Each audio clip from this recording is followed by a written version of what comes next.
Assalamualaikum warahmatullahi wabarakatuh. Waalaikumsalam warahmatullahi wabarakatuh. Selamat pagi Pak Rosid, bertemu kembali dengan Aceh Batu Salam.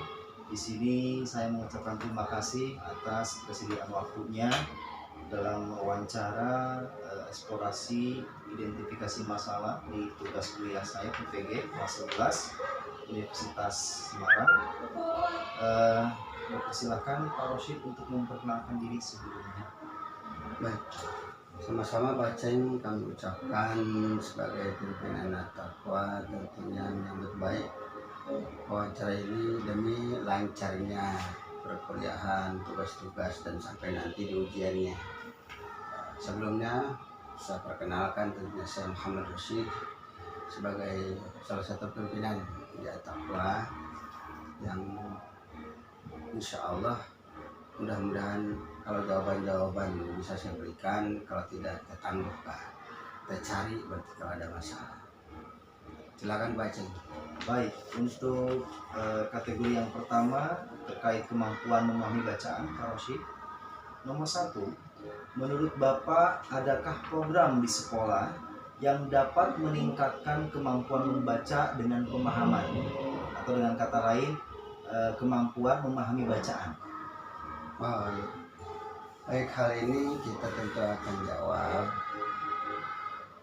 bahwa sebelumnya ke kelas atas di At-Taqwa itu memang ada yang namanya untuk memetakan kompetens, bukan mengetes ya, bukan mengetes ujian bukan, tapi untuk memetakan kira-kira ketika masuk At-Taqwa ini apakah sudah ada yang bisa baca atau belum, kalaupun bisa seperti apa. Kalau belum, memang belum ada tuntutan dari kementerian kan? Karena kalau TK itu dunia bermain, nggak wajib baca sebenarnya. Tapi kita ingin melihat, karena suka ada zaman sekarang apalagi mudah melihat tulisan-tulisan bacaan-bacaan di teman-teman itu, anak-anak itu kan, entah di televisi, di internet, atau mungkin media online lainnya, atau mungkin di billboard, atau mungkin juga yang namanya di iklan-iklan dipasang yang di reklame-reklame. Apalagi besok mau ada pemilu ya kan, caleg-caleg pasti bertebaran. Betul. Nah secara tidak langsung pasti itu anak-anak akan nanya kan, itu gambar siapa Pak, itu gambar siapa mah bun gitu kan. Maka di At-Taqwa ini sebelum dia masuk juga kita udah petakan, apalagi setelah masuknya. Makanya di sini juga selain itu kita adakan juga yang namanya komunitas pecinta penulis cilik. Ya, ada KPPC juga salah satu klubnya, dimana itu memang dibayar di sekolah, kemudian nanti bisa menulis apa yang dia inginkan menjadi sebuah karya, baik tulisan bebas, karangan bebas maupun prosa atau puisi, itu terus berlanjut. Jadi pembinaan seperti itu memang anak-anak kita pantau sesuai bakatnya, kita usahakan seperti itu. Untuk pertanyaan nomor 2 Pak Rosid, bagaimana pendapat Bapak mengenai kemampuan membaca dengan pemahaman pada siswa? Baik Pak Ceng, sepanjang pengetahuan saya, memang kemampuan membaca anak-anak plus pemahaman ya, anak-anak itu memang bervariasi. Di kelas awal itu ada yang memang sudah cukup lancar membacanya, kemudian kelas berikutnya juga ada juga yang lebih lancar. Tapi di kelas awal juga, kelas awal itu maksudnya kelas 1 ya, 1-2, kelas bawah itu ada juga 1-2 memang yang membacanya bisa, dapat, mampu, bisa lancar, tapi memang belum tentu pemahamannya. Karena memang membaca itu semua bisa dilatihkan ya, tapi untuk memahami itu tidak cukup sekedar dilatihkan membaca, nyaring, baca apa, tapi dia harus kembali mengingat apa yang dia baca. Karena itu dalam pelatihan-pelatihan itu mestinya memang kalimat-kalimatnya pendek, buku-buku bacaannya juga menarik, ada gambar-gambarnya, paragraf yang nggak panjang-panjang supaya dia bisa mengingat. Itu kelas bawah. Kalau yang kelas atasnya tentunya dengan bacaan-bacaan yang disesuaikan itu, maka dia harus mampu. Itu kita temui juga nggak merata. Berdasarkan apa? Biasanya guru-guru apalagi yang kelas atas ya, kelas 5 6. Terus saya pernah juga ngajar kelas 5 gitu kan. Ketika membaca itu ada yang memang cepat paham, tapi ada juga yang memang cepat tapi ada yang belum menyeluruh pemahaman. Demikian. Baik. Pertanyaannya berikutnya, Pak Rosyid, menurut Bapak, apakah kemampuan membaca dengan pemahaman itu penting di kelas 4? Menurut saya atau menurut sebagai pengalaman pribadi, kalau memang hanya sekedar membaca maka belum memahami, intinya pesan dari bacaan itu belum tentu nyampe. Maka dengan seperti itu maka membaca pemahaman itu kami anggap itu penting. Supaya apa? Supaya nanti pesan-pesan dari apa yang dia baca, mereka anak-anak baca itu tersampaikan. Baik ya mungkin bacaan-bacaan buku atau mungkin majalah kecil atau flyer-flyer atau mungkin pesan-pesan tadi itu, kalau memang hanya sekedar baca, hebat, jago. Tapi apa sih maksudnya? Belum tentu tahu jawabannya. Makanya itu kemampuan membaca penting, tetapi kemampuan membaca dengan pemahaman yang baik itu jauh lebih penting menurut saya. Berikutnya Pak Rosyid, tindakan apa yang Bapak lakukan apabila ada siswa yang mengalami kesulitan memahami bacaan di kelas 4? Oh iya, karena tadi saya katakan tidak merata, ada juga yang kategorinya atas cepat, yang bisa akselerasi dia, bahkan bisa dia dikatakan bisa berlanjut walaupun belum materi ada di kelas 4 bisa berlanjut ya, bisa pembacaan untuk peningkatan tertentu. Tapi bagaimana kalau misalkan yang kurang? Strateginya biasanya kalau sekarang nih tahun-tahun ini kan kita setiap Rabu nanti juga ada rapat evaluasi kan. Rabu setelah zuhur biasanya ada rapat pimpinan. Kalau tidak saya dengan teman-teman wakil, biasanya wakil dengan teman-teman guru itu melihat terutama di kelas bawah ya, kelas 1 2. Kalau misalkan kelas 1 2 itu kelihatan baca tidaknya itu menjadi perhatian betul apabila yang belum. Kalau kelas 4 pemahaman bacaan itu karena itu terkait dengan soal-soal yang ditanyakan baik secara lisan maupun secara soal-soal tertulis, asesmen tertulis. Oleh karena itu caranya adalah biasanya kita adakan remedial. Remedial itu bukan hanya mengulang, tetapi bagaimana dilakukan oleh guru atau wali kelasnya di luar jam KBM-nya, ya kan. Tentunya ini remedial ini kita ajak kolaborasi dengan orang tua.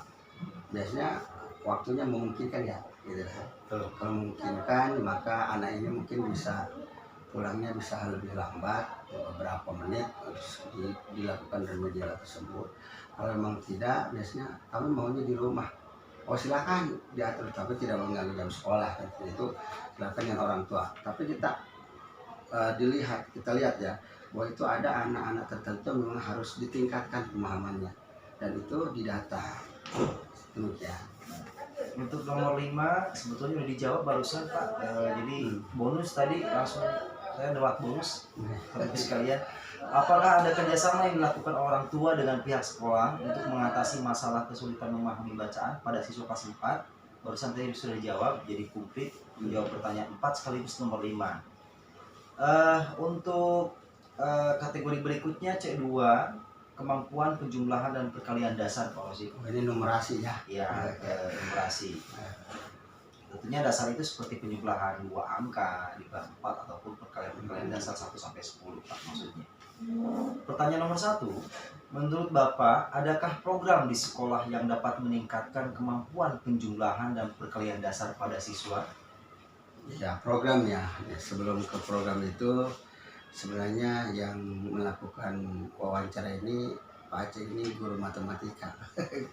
Jadi jago di numerasi karena memang beberapa tahun belakangan kan pemerintah menggalakkan program literasi yang barusan kita kumpas, kita bahas, ya, dipertanyakan yang sekarang ke numerasi. Jadi memang dua hal ini, literasi dan numerasi itu sangat penting, terutama program numerasi literasi yang sudah masuk rapor pendidikan, dimana kita sudah 2 tahun ini ada namanya rapor pendidikan dari kementerian yang mungkin Pak Aceh juga tahu bahwa ketika kita rakar nih yang rapot kita nih ada yang kuning yang perlu tingkatkan, ini yang hijau udah banyak, yang biru sudah cukup banyak, ada yang merahnya apa nih, misalkan bagian apa, nah itu kita perhatikan. Itu berarti program-program itu harus ditingkatkan. Nah, bagaimana dengan program numerasi tadi? Program numerasi itu memang perbedaan perlakuannya hanya kepada materi, kemudian tindak lanjutnya itu hampir sama seperti yang ke literasi. Artinya kita adakan kerjasama juga kepada orang tua. Sebelum kerjasama ke orang tua, biasanya kita handle di sekolah dengan walas atau guru bidang tertentu, ya kan? Karena numerasi kan berarti itu bagian ke matematika, di mana kelas 4, 5, 6 itu memang ada khusus gurunya gitu. Pasti walaupun Pak Aceh ini guru bidang kelas itu memang jagonya, tapi menguasai juga matematikanya, insya Allah. Karena udah pernah saya minta bantuan tolong untuk membantu kegiatan numerasi tersebut, ya kan? Artinya apa? Program numerasi itu kita tingkatkan seperti apa? Seperti literasi yang lainnya, bahwa gimana yang anak-anak peserta didik atau siswa yang kategorinya bukan membagi-bagi siswa ini bodoh ini tidak ada. Kami menganggap itu semuanya amanah Allah, ya. Tetapi kemampuan itu menyerap dari siswa itu kan tidak sama, tidak rata. Ada yang super cepat, ada yang cepat, ada yang sedang-sedang saja rata-rata, tapi ada juga yang mungkin agak lambat. Yang lambat itu biasanya memang tidak cukup 1 kali 2 kali diajarkan, dididik. Oleh karena itu perlunya tadi bagaimana ada penambahan waktu yang di luar KBM, tetapi tidak memberatkan siswa dan orang tua di rumah. Artinya ada deal seperti itu. Demikian. Berikutnya nomor 2, bagaimana pendapat Bapak mengenai kemampuan penjumlahan dan perkalian dasar pada siswa? Apakah penting, sejauh mana pentingnya, dan itu mengapa? Ya, menurut saya sangat penting. Selain tadi saya sampaikan di rapor pendidikan kita itu alhamdulillah ada kenaikan yang bagus dari tahun kemarin, bahwa numerasi kita itu bahkan ada yang naiknya 100%. Saya lihat raportnya itu, artinya yang tadinya di bawah sekitar 2% yang kurang, ya kan? Kemudian di tahun 2022, ya kemarin, sekarang kan 2023 nih, besok akan asesmen ulang di ketiga, itu naiknya bagus di numerasi. Literasi sudah jauh lebih dulu, tidak ada yang ditingkatkan, tidak terlalu banyak. Tapi numerasi ini ada yang paling bawah itu yang tahun ini meningkat signifikan. Nah, berarti itu sangat penting, karena ketika kelas 4-nya saja, misalnya di kelas 4 bawah kemampuannya rendah, kan asesmen itu kan oleh pemerintah dilakukan kelas 5. Maka kalau di kelas 4-nya rendah, kemudian lemah, di kelas 5-nya masuk, kelas 5 ada asesmen, maka kemungkinan besarnya akan terganggu tuh rapor sekolah kita.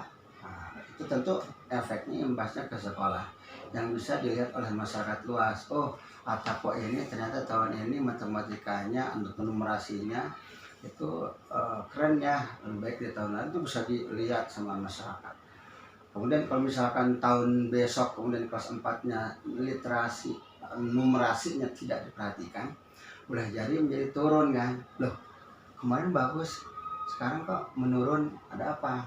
Apakah programnya tidak dijalankan, ataukah inputnya seperti apa? Tentu itu dicari tahu, tapi kita harapkan tidak terjadi ya seperti itu. Baik, jika memang penjumlahan dan perkalian dasar kita sepakati disebut dengan numerasi secara umum, Bagian dari numerasi itu bagian dari numerasi di kelas 4 ataukah di Atako sendiri, khususnya kelas tinggi ya, sudahkah ada contoh kegiatan yang mencoba untuk meningkatkan kemampuan numerasi? Mungkin bisa sedikit menceritakan tentang kantin jujur, di mana di sana ada numerasi juga. Iya, itu sebelum ke kantin jujur itu memang sebuah proyek ya, sebuah proyek kegiatan siswa, bukan hanya kegiatan jual beli, pengadaan numerasi juga, ada komunikasi juga. Tapi kita juga lakukan yang namanya itu pembinaan, ada juga yang namanya MIPA Club Matematika dan IPA. Nah, kata kalau ini bukan hanya untuk lomba, jadi walaupun tidak lomba, anak-anak itu kita berikan penghargaan yang memang kita cek ya, anak-anak kemudian minatnya ada, bakatnya ke arah MIPA, matematika dan IPA, numerasinya itu, maka di sana ada pembinaan yang ujung-ujungnya itu biasanya ke arah olimpiade, salah satunya tentunya secara umumnya mereka makin meningkat. Adapun kantin jujur itu salah satu kegiatan juga yang memang kita lakukan untuk kelas atas ya. Kelas atas ada kantin jujurnya, kemudian kalau yang kelas bawahnya ada juga yang namanya market day ya, seperti itu. Nah, Iya. dan itu numerasinya atau angka-angkanya itu ketika pembayaran transaksi itu kan jauh lebih besar kalau kelas atas. Kelas 4 beda dengan kelas 1, 2, atau 3. Seperti itu, betul. Baik, kategori berikutnya Pak Rosyid tentang pembelajaran yang inovatif sesuai karakteristik siswa.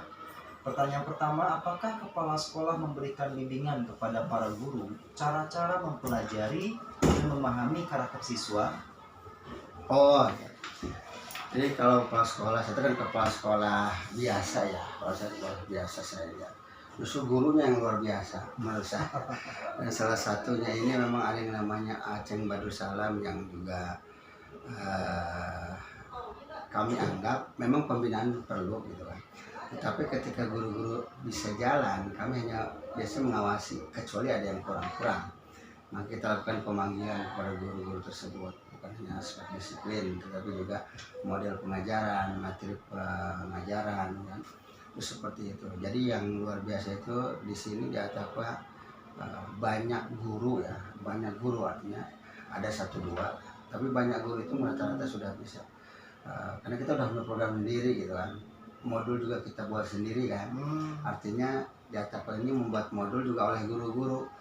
Jadi ketahuan lah kira-kira langkahnya seperti apa sih berikutnya, ya kan? Karena di modul itu kita yang ngeraci, kita yang ngeramu gitu kan, ya berbagai sumber buku gitu kan, kemudian guru yang ngajarkan, maka itu juga membantu bagaimana selain program literasi, kemudian numerasinya anak-anak juga itu kan contoh konkret ya, contoh konkretnya seperti itu yang tadi saya sampaikan tadi. Baik, berikutnya Pak Rosyid nomor 2, bagaimana upaya sekolah untuk menyiapkan tenaga pendidik atau guru agar lebih mantap dalam mengembangkan kurikulum dan rancangan pembelajaran? Waduh, ini yang biasanya kita dari hati kecil saya biasa minta maaf. Dari hati kecil saya, ini apa? Jadi memang untuk program baik literasi atau numerasi, apalagi numerasinya ya, dan program yang lain, kita ini minta waktunya guru, mestinya guru tuh liburan loh. Di akhir semester ya kan. Di akhir semester tuh rata-rata apalagi guru negeri ya. Kita tahu kita guru negeri itu pokoknya 2 bulan setelah bagi rapot atau kenaikan 2 minggu gitu kan, setelah bagi rapot kan libur tuh. Apalagi kenaikan kelas. Biasanya kalau di Atako itu kita 1 pekan tuh kan buat rapat kerja. Itu namanya ada rapat kerja kalau gitu.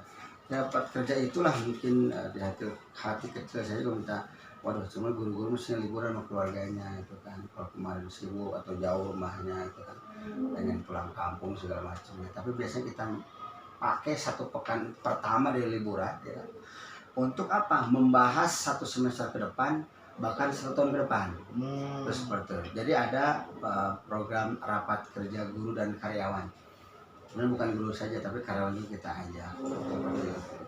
Berikutnya Pak Rosyid, bagaimana pendapat Bapak mengenai pembelajaran berbasis masalah dan berbasis proyek?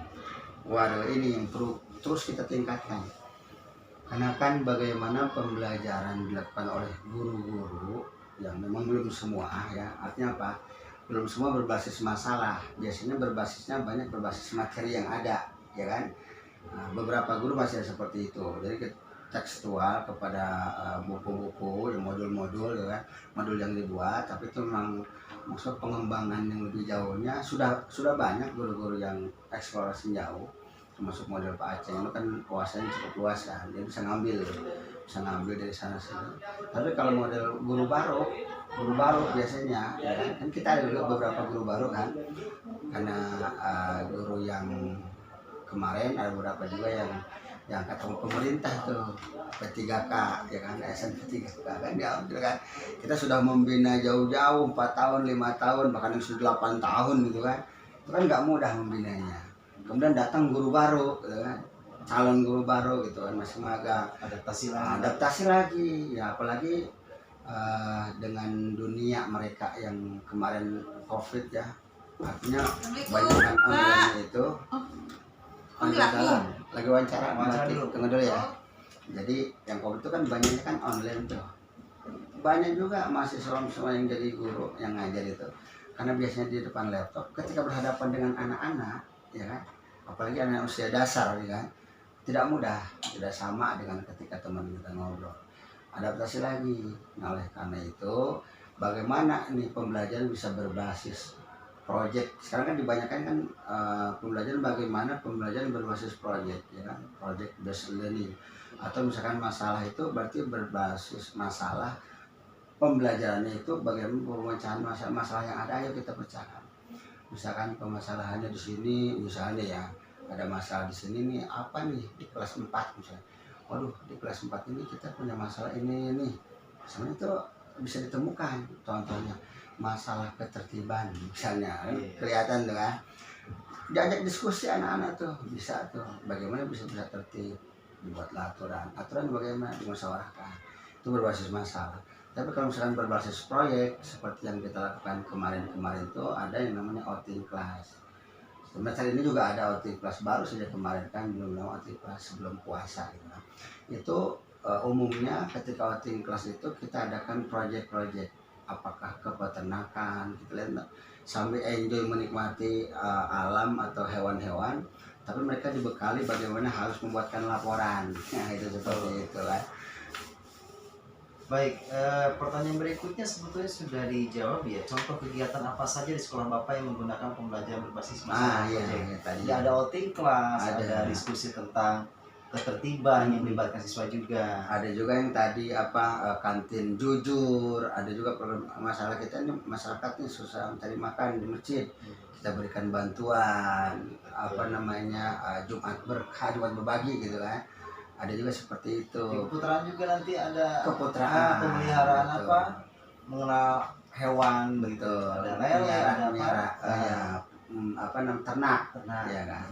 Bukan di pemeliharaan Pak Cing, tapi juga bisa dikonsumsi bersama. Wah, jadi itu setiap 3 atau 4 bulan yang Pak Aceng dan tim tanam ternak gitu kan, dari benih yang kecil-kecil, sehingga sekarang tinggal nilainya ya yang banyak itu. Kemarin kan sudah nila gurame, kemarin kan lele sama patinnya sudah dipanen ya. Itu seru-seru, dan bukan hanya baru program setahun ini, itu sejak lama, sejak Pak Aceng waktu itu salah satu pimpinan Jakarta juga udah sebelumnya malah itu kolam ada itu. Benar-benar. Berikutnya Pak, kembali lagi ke nomor sebelumnya, nomor 4. Menurut Bapak, apakah pembelajaran berbasis masalah dan berbasis proyek perlu diterapkan di tingkat sekolah dasar? Menurut saya perlu, bukan hanya mahasiswa ya. Artinya kalau mahasiswa memang dia membuat skripsi atau membuat makalah gitu kan, kalau Pak Aceng kemarin membuat namanya itu tesis, atau nanti ke S3-nya disertasi, itu kan sudah tinggi tingkat mahasiswa. Bagaimana tingkat dasar? Justru tingkat dasar itulah menurut saya itu perlu dikenalkan ya, dengan tingkatannya tentunya, dengan tingkatan kemampuannya, yang karakter anak-anaknya, kemudian karakter sekolahnya, lingkungannya, itu bisa dijadikan problem based learning gitu kan. Bagaimana masalah-masalah yang ada bisa dipecahkan di tingkat anak-anak, tingkat dasar. Bagaimana proyek-proyek yang ingin dimunculkan oleh anak, misalkan mau membuat karya ini deh, bagaimana caranya gitu kan bisa ya kan, bisa membuat karya ini, proyek apa nih, dengan timnya, dengan kelompoknya, kita buat ini yuk gitu kan. Bahkan di kelas 6 tahun ini ada yang kami mau bikin partai korupsi. Waduh, udah ada menamakan dirinya Pak Aceng. Kelas 6 SD loh, itu sudah muncul dari otaknya, dari pikirannya. Kami soan ke Pak Rosid, datang ke sini bersama ergunya kelompok gitu. Rosid perkenalkan saya, namanya Ruska. Ya Ruska, kenapa? Ini di samping saya wakil saya. Kamu sebagai apa? Saya ketua presiden partai. Saya presiden ketua partai. Partai apa? Itu kelas 6 di SD itu dong. Menurut saya pemikiran seperti ini ketika muncul di sekolah dasar itu berarti sudah melampaui umur secara rata-rata.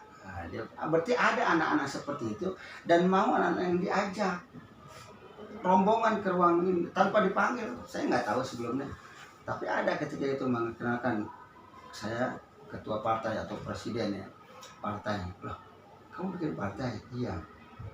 Maksudnya apa, tujuannya? Saya tanya gitu, goalsnya apa? Oh, kami ingin ini gitu kan. Wah, diterapkan itu, wah itu bagus, lanjutkan. Jadi Korsen dukung. Saya dukung yang positif, yang baik-baik. Bahkan nanti kalau kamu sudah besar gitu kan, sudah berpolitik dengan baik, menjadi rakyat Indonesia, menjadi penduduk yang baik, maka berpartai yang baik, jadikan Indonesia jauh lebih baik daripada sekarang. Saya berpesan begitu tuh. Itu usia SD loh, nggak kepikiran. Ini saya sampaikan juga ke yayasan. Oh iya. Jadi ada yang seperti ini Pak. Aduh, itu udah melampaui usianya betul. Nah, itu ada seperti. Jadi penting.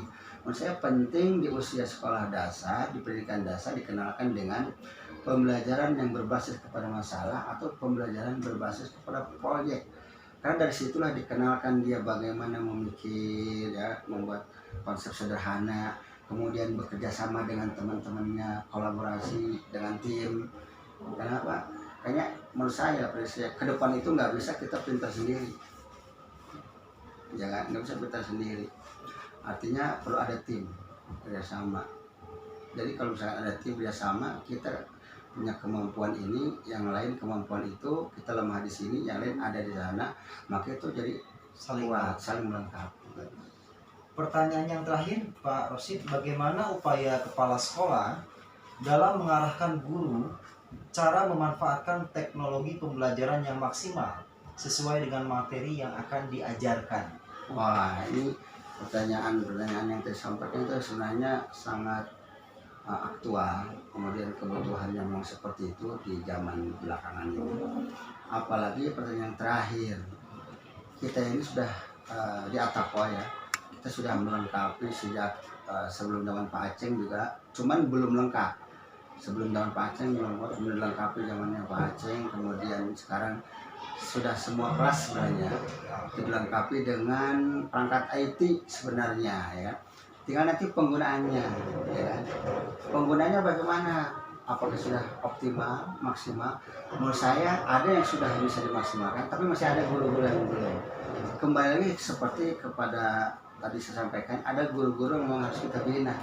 Guru-guru yang baru, yang belum kenal, yang mungkin karena baru ceramah ya, ceramah dengan anak-anak, bermain-main tanpa mengoptimalkan dengan proyektor yang ada, tanpa mengoptimalkan dengan YouTube-nya atau pembelajaran dengan IT-nya ya.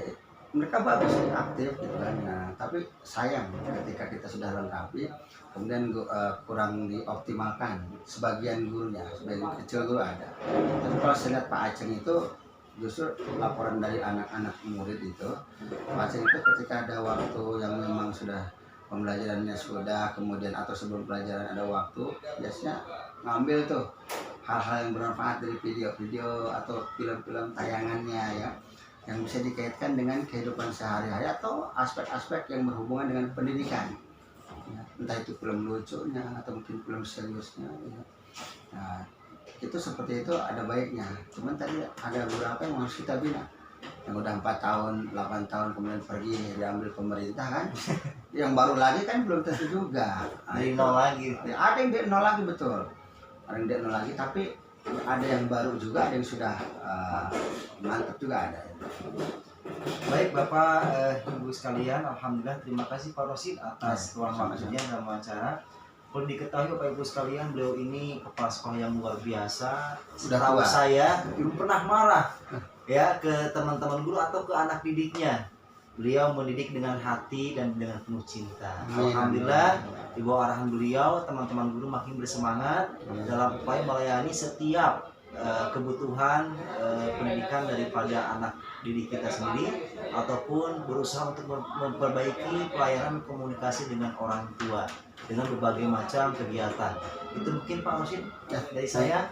Terima kasih jazakumullah khairan.